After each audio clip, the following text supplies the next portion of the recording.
2:17 a.m. Hospitals are never truly quiet, but that night the ICU felt different, tense, sharp, unforgiving. The white lights burned brighter than usual, as if they were watching, waiting.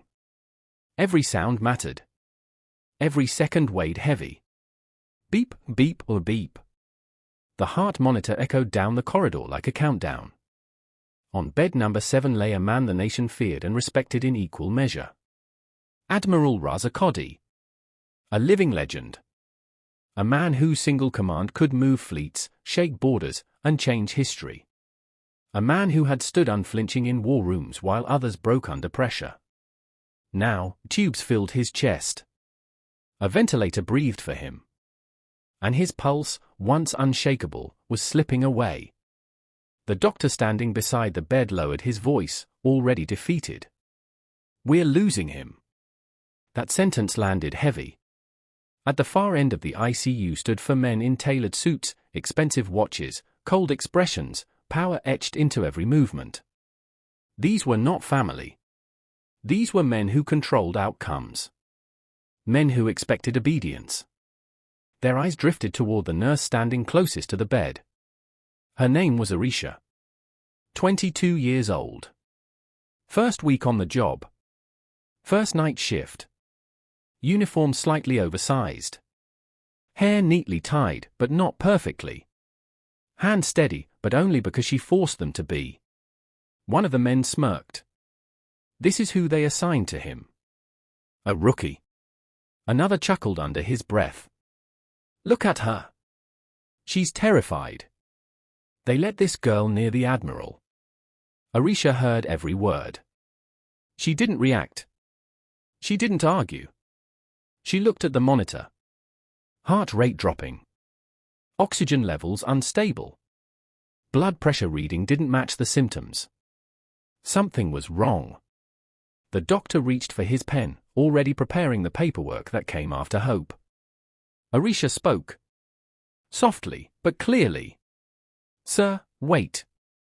The doctor turned, irritation flashing across his face. "Miss, step back.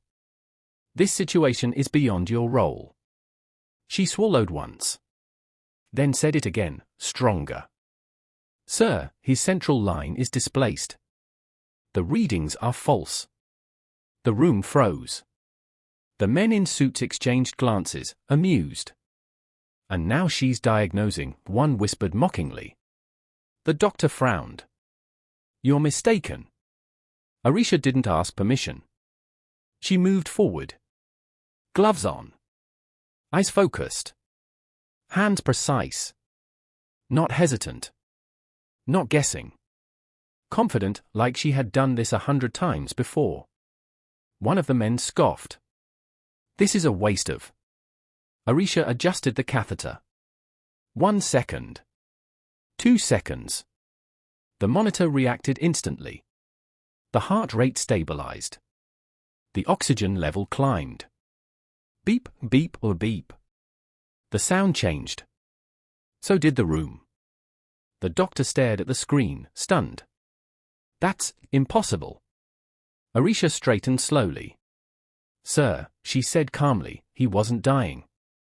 She met their eyes. He was being misread. Silence crushed the ICU. The smirks vanished. The laughter died in throats that suddenly felt dry. The men in suits stood frozen, something unfamiliar crawling into their expressions. Fear. The doctor whispered, "Who trained you?" Arisha didn't answer. Because at that exact moment, Admiral Razakodi's fingers twitched. And for the first time in hours, his eyes began to open.